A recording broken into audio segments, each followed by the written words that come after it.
Welcome to today's episode of Shoot the Shot. We have an incredible night of basketball behind us and a great day of basketball ahead of us. Yes, sir. So I'm Adam Linkenauger alongside the great Alex Jones. And today we are going to start this off. We are going to jump in. We're going to take it game by game because last night was fun basketball. Incredible basketball. So, Alex, let's just take it game by game. All right. Let's talk first about Detroit and Brooklyn in a thriller. This is an overtime win for Brooklyn. Took it 120 to 119. Blake Griffin dropped 25. What did you see in this game?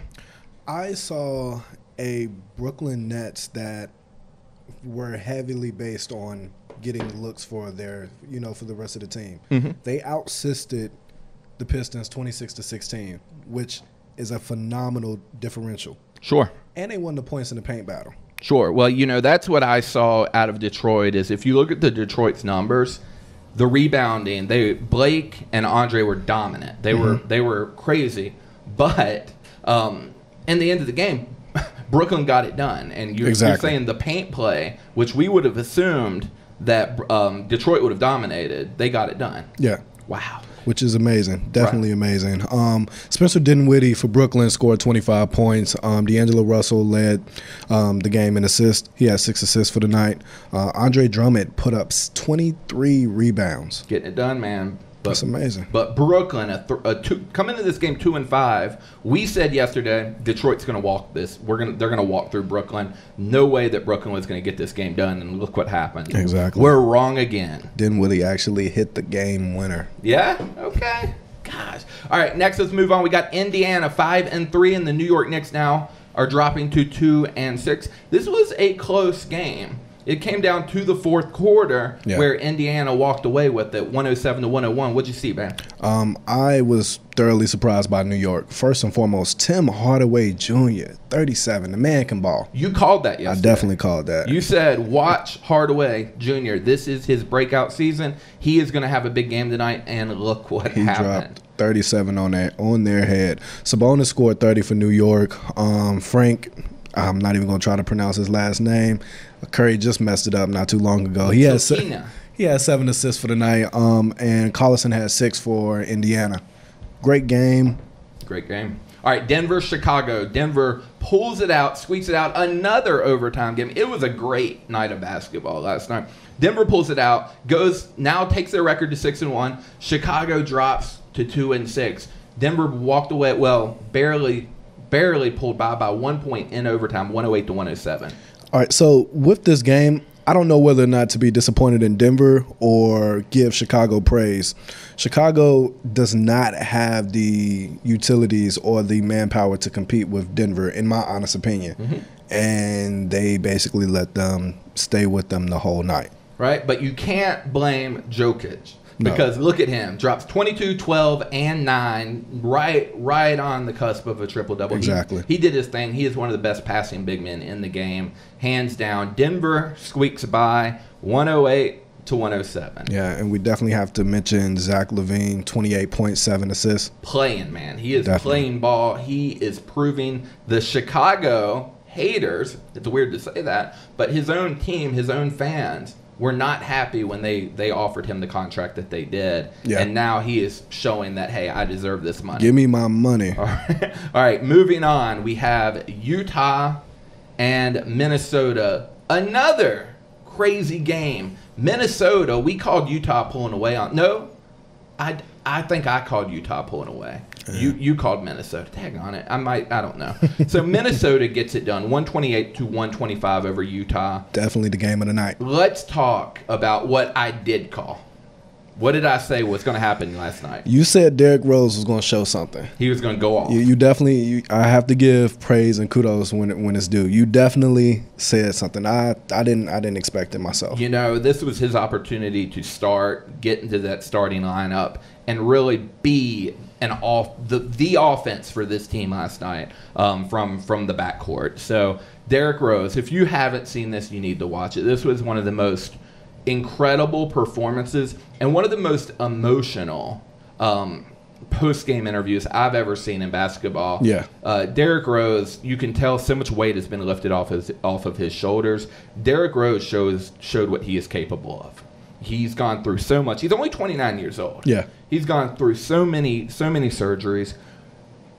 You know, the most humbling thing about Derrick Rose was I was watching an interview on Players Only. I mentioned this last night.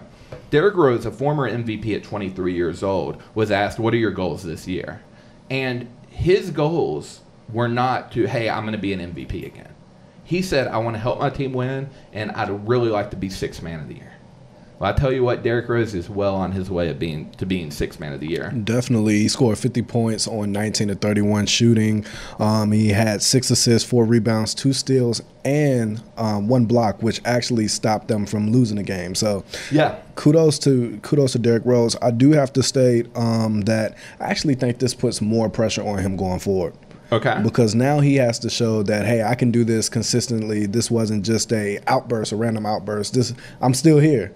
Sure. And, you know, if he stays healthy, I think he will do it consistently. Mm-hmm. Not drop 50, of course, but I think that he will be – he's a 14-point-a-game guy off the bench right now. Yeah. He's doing work, to be clear. He is doing work. But I think this was the weight lifted off of his shoulders. He had it in the back of his head. Can I ever be that caliber of player again? Yeah. That was the emotion we saw in his face when he dropped 50 points, won this ball game for his team. And then, in that moment, you saw that weight being lifted, and you saw him think in his head, like, I can actually do this. Yeah.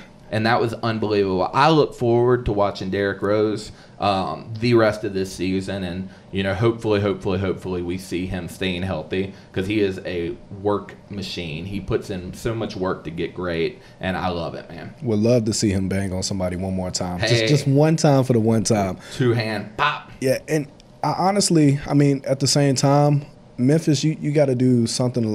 Not Memphis, excuse me. Minnesota, you got to do something better.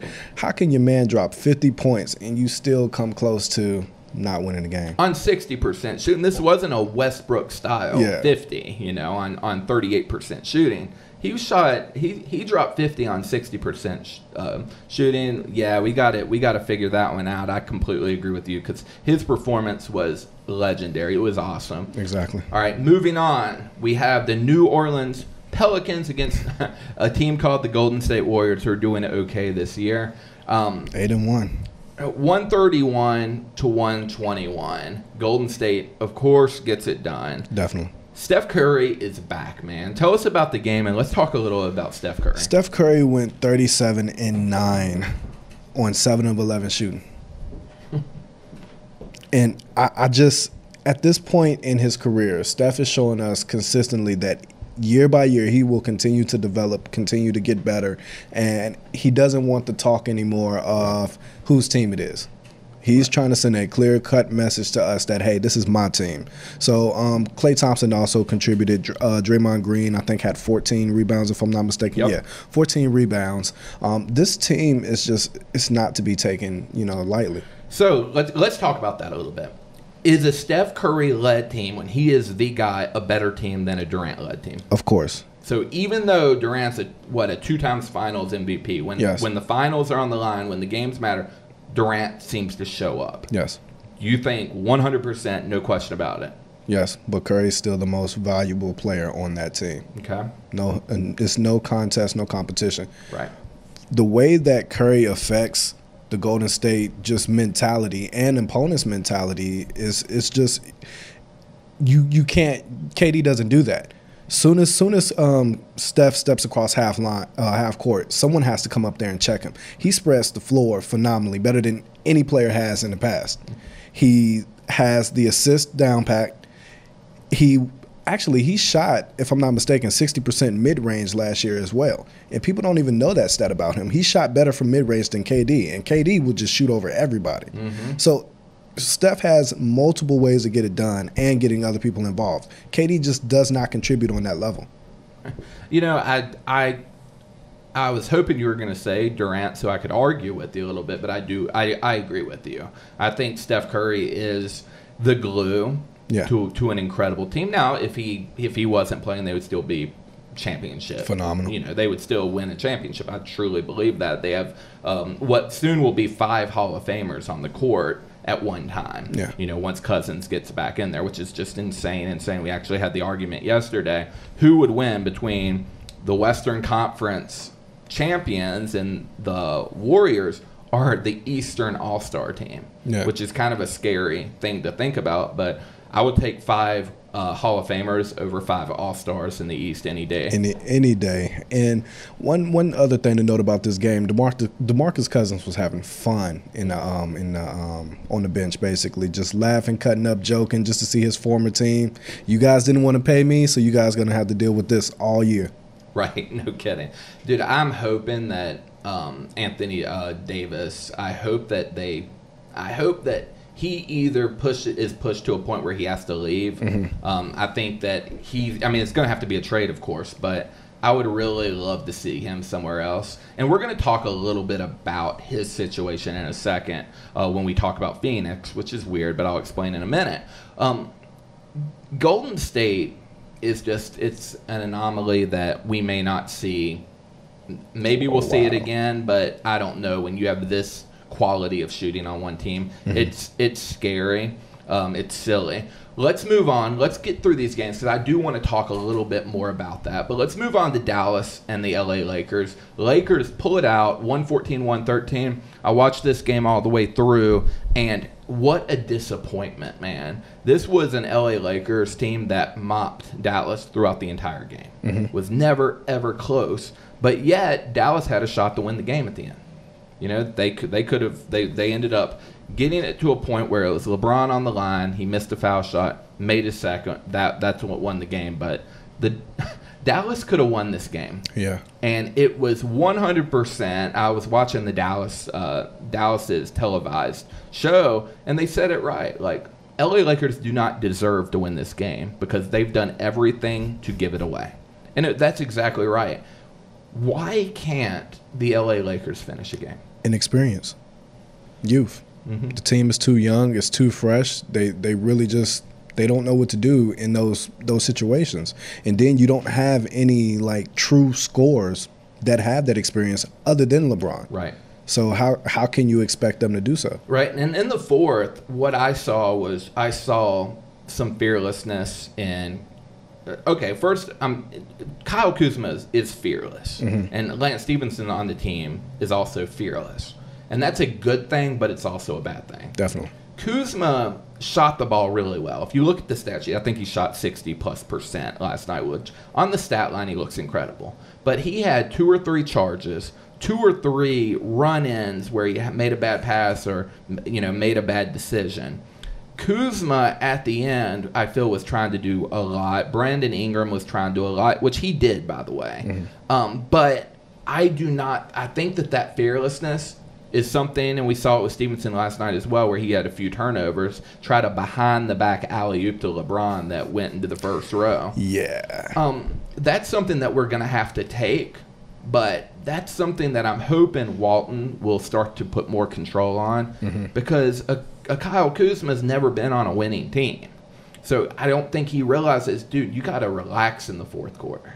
You've got to make good decisions. Protecting the ball is a key to winning ball games. So if I had a negative, besides obviously giving away this lead, it would be Kuzma was just playing a little out of control, even though he shot the ball incredibly well. My winner of this game, JaVale McGee. JaVale McGee had 15 boards, 5 blocks. He made Dallas adjust, and he made them adjust. Luka was nowhere to be found in this game, by the way. I think he went scoreless for the first 3 quarters going up against the LeBron Which is James, shocking. which I think he was a little starry-eyed, man, to be perfectly honest. He talked about how exciting it was going to be to play against LeBron. First play of the game, LeBron backed him down, hit a little fader, and I think from that point on, Luka was like, okay, I got to figure this one out. Started warming up and helped make the run in the fourth, to be clear. But Lakers pull away. Well, Lakers lose the lead, but win the game 114-113. LeBron dropped 29, by the way. LeBron's, his stat line is consistent, man. It is the LeBron stat line, but we've got to figure it out because the fourth quarter, it's just like it's bad when you're up 12 and you feel yourself giving up the lead and like you can't do anything about it, and that's exactly what happened. All right, last game of last night, the San Antonio Spurs waxed the Phoenix Suns 120-90. If you're the Suns at this point, are you worried? I mean, I think the Suns, I don't even know what they have to worry about. They're just losers, man, unfortunately. But, let's talk about that. In regards to Booker, would you rather be drafted to a bad team, get your money, get your attention, and be the guy, but be a consistent loser? So think Booker, think Anthony Davis, think Porzingis, all drafted to be that guy immediately. Get the attention, get paid, get that money, but be a loser for half of the first half of your career, if not more, depending on what we see some of these players do. Or would you rather go to a good team, be a role player, not get paid, but be a winner? So think Tatum, think Harden when he first came into the league. He's the number 3 guy on OKC. Klay Thompson. If you think about Booker, you're thinking he's an incredible player. But is Klay Thompson not better in all categories than Devin Booker? Klay Thompson is better than Devin Booker. Every category, right? But Booker's getting paid. Booker gets more attention other than feats of last night. Or the night prior when Thompson went off. Now, he has to do things that break NBA records to get a lot of attention. Where Booker tends to just kind of get it because he's the only guy on the team, so he's getting the highlight every single night. What would you rather do? I'd rather, in all honesty, I'd rather be on the good team, and the reason being, wise man once told me, you don't step over dollars to get to pennies, right?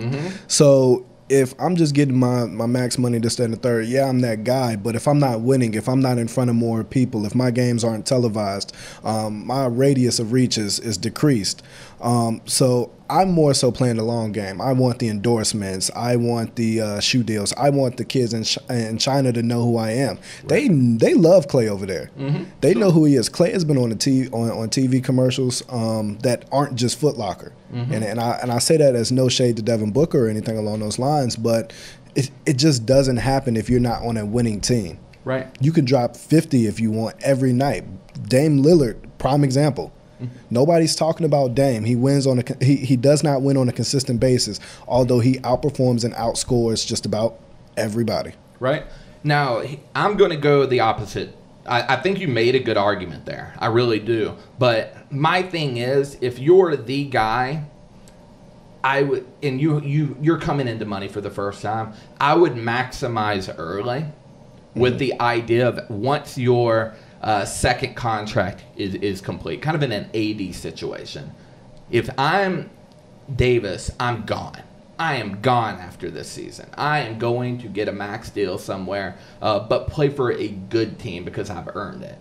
So I like the idea of going somewhere where you're going to get more playing time, you're going to get more attention.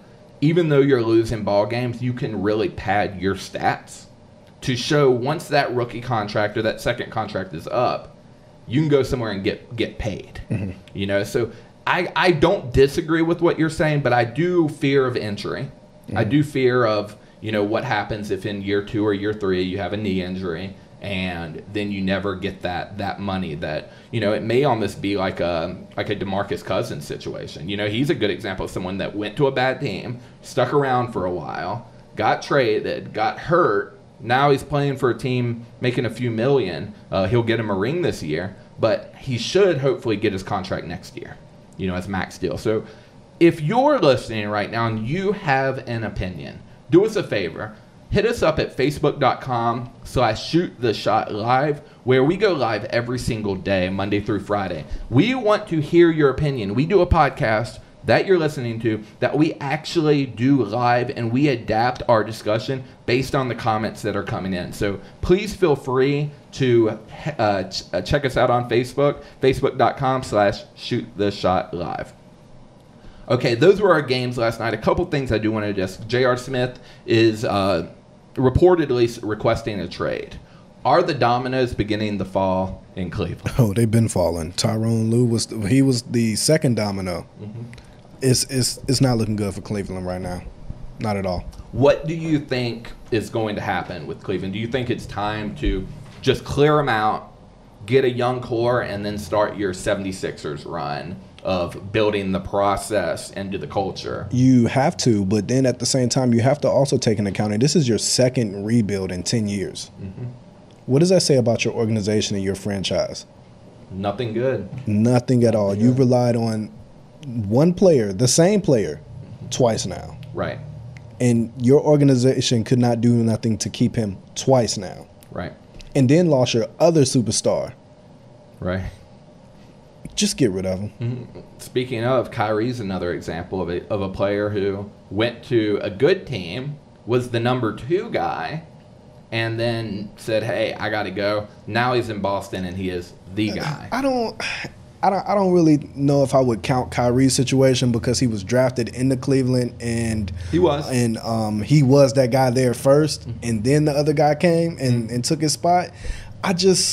I feel like Kyrie's situation is a little bit more complex than that, and I don't think Kyrie doesn't even really know what he wants to be for real. Mm-hmm. I mean, just like in New York next year, who knows? Exactly, and what was it last year? He was claiming that the Earth was flat. Phenomenal player, I love him to death, but I don't think that he really processes and thinks. A couple years before that, he said something even crazier. What was that? He told Kobe Bryant he could beat him 1-on-1. Yeah, and Kobe shut that down quick. I think right after that, they were playing, and he punched the wall and broke his hand. Kyrie wasn't making smart decisions that week. All right. What we've seen with this season more than anything, we've seen it with the Spurs in the past, I think, more than any other team. But now on the backside of back-to-back, double-header games where you've got a game today, a game tomorrow. Mm-hmm. A lot of the elites are now sitting the back end of the back-to-back. So they're not playing. They're, quote-unquote, resting. Butler last night, Kawhi and Giannis before that. Let me ask you, what do you think how does this look for you for the NBA? Is this a good thing or a bad thing? I think it's a good thing. 82 games, that's a lot. That's a lot. That's a physical toll on yourself. And when you're playing back to back to back at the age that some of these players are, it can damage your body. I mean, if you play a pickup game for an hour or two, you don't want to play immediately the next day or the day after that. You want to give your body some time to rest. These players are your superstars. They're your cash cows. They're what brings in the attendance. I wonder if Chicago had the opportunity, speaking of Derrick Rose, to rest him more. Would they have rested him? Mm-hmm. I think it's good that the NBA is finally taking into consideration players' health. So my problem with this is teams are doing this, and I grew up in, call me old school, but Michael Jordan never rested. You know what I mean? He would never, hey, I'm going to take this one off and just rest. Mm-hmm. Now, if he was hurt, if he was sick, of course, but most of the time, Michael Jordan, Kobe Bryant, as well as someone that I put in this category, they know that there are fans who have a lifelong dream to see them play. And now, all of a sudden, that one game where they're going to Charlotte or Memphis or wherever it may be, and this has been a Christmas gift or a birthday present for some young kid to finally get to see his idol play. They go to that city, they find out that day that their star is not playing. I'm sorry, it's basketball. I don't care what the excuses are. Michael Jordan's did it the entire 80s, 90s, 2000s era. No one was resting. Yeah. Right? You get paid millions and millions and millions, more money now than ever. Michael Jordan is one of very few players that was ever making money considerable to what average starters in the league are making today, 25, 30 million. There are players, there's Gary Harris and players like that who are good. They're not MJ, making the same amount of money. Mm-hmm. Butler does not need to rest. These players do not need the rest. Injury, sure. Sore, even. They're in pain, okay. You got a little gray area for. But if you want to rest because you're tired and you've got another game coming up with the Warriors in 2 days, stop. Stop. People paid to watch you play. People are paying to come to these games. Waiting. They buy tickets in advance, months in advance. Some, hell, it may be up to a year in advance. To go to a game and spend a lot of money and a lot of time, take off work, to go watch these players, their idols play, and then they have to sit the bench because they need to rest for another city that's more important to them or another game that's more important to them. I just don't believe it, man. I think it's wrong, and I think one of two things need to happen. Either NBA needs to go to less games, and they have to play every game unless injured, or they need a rule in place saying resting is no excuse. Well, I definitely can't argue with that at all. I mean, you're absolutely right. Can you tell I'm salty? Yeah, I can tell you're salty. Because I'll tell you what I think. Who was it? I went to Charlotte to watch someone play, and they didn't play. I'm trying to think. This is probably 15 years ago. Maybe actually longer than that, 20, 25 years ago. But I forget who it was. It'll come to me after we're off. But they didn't play. And it was due to a legitimate reason, to be clear. Injury or something like that. I didn't realize. And it tore me up, man. I was so excited. I was wearing their jersey. They didn't play. It was awful, man. So, yeah, I'm a little salty about that. Well, I definitely agree with I agree with the points that you're making. They definitely need to at least go to lesser games. Why do you need 82 anyway? Mm-hmm. You know? Right. Yeah, I mean, it's, if you're going to maximize your product is NBA basketball games. If you're going to maximize your revenues, you have to be able to deliver the high quality product all the time. And that's a problem to where people aren't going to go back to NBA games if players don't show up that were expected to play. Also, a cool fact, I was looking at numbers, being a numbers nerd yesterday. The Warriors, from a points per game across the board, putting Cousins in the lineup, a Warriors team would be the equivalent, in points per game, would be the equivalent of the 96 Bulls if you added Patrick Ewing at center and Allen Iverson as their point guard. That would be the equivalent of points per game.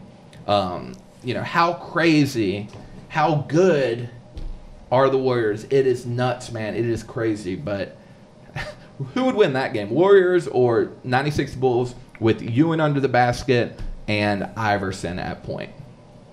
I'd have to go with the Bulls on that one. Yeah? You would? AI was the answer for a reason. He was. He was. Tell you what, he was a player that, he ain't going to rest. He's going to show up and play. Yeah, you got AI and then I'm assuming all of them are in their prime. Oh, yeah. Okay. It would all have to be prime numbers. AI would eat Curry up. And I actually think you would have to throw Bird at 3 there or 4. No, I'm not sure. There's probably would need one more to make up the actual point per game. I'm switching to FIFA. It's wild, man. It's wild. Well, that's our show for today. So I don't want to just keep talking about this, but we're gonna come back to this in the future because this is something that I really want to get these numbers down and clear. But we've got some games. I do want to talk about some of the games that are happening tonight, get your predictions, and then see what happens. I do want to keep a running tally of who gets more games right. So Oklahoma City and Charlotte are playing in Charlotte at 7 tonight. OKC. Okay, I'm gonna say Charlotte. I'm going to say OKC loses on the road. OKC, again, 2-4 to a Charlotte's 4-4. I think Kemba goes off. I think that off the bench, I think Parker, assuming that he's not going to rest, is going to do work as well. All right, next we've got Denver and Cleveland. Definitely Denver. Denver rolls. It looks like everyone's supposedly playing. It's going to be a big, big game for Denver that's just going to get it done without problem. LA Clippers going into Philly. I'll say Philly, hopefully. Yeah, I'm going to say that Tobias Harris has a great game, but Philly gets it done at home.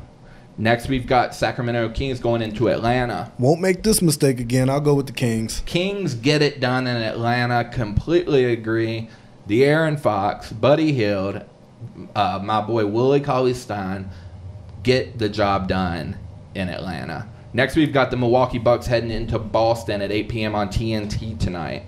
I say Bucks take this, and not just because they're 7-0. I just think that the way that Milwaukee lines up, they're a way bigger team. I think Giannis, put some fear in the eyes of Jason Tatum. I think that, Tatum sees what this elite level power forward in the new age NBA looks like. Mm-hmm. I agree. I think Milwaukee goes to 8-0, and I don't know if they're going to lose until Giannis is sitting out.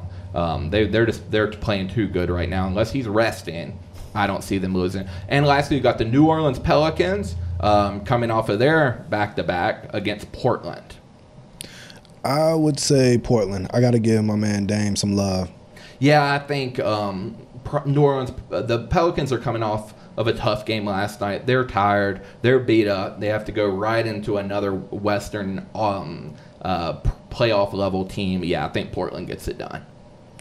All right, we will see. Please, if you want to give your thoughts, hit us up on Facebook.com/ShootTheShotLive. And as always, if you enjoyed today's podcast, we do this Monday through Friday, every single day.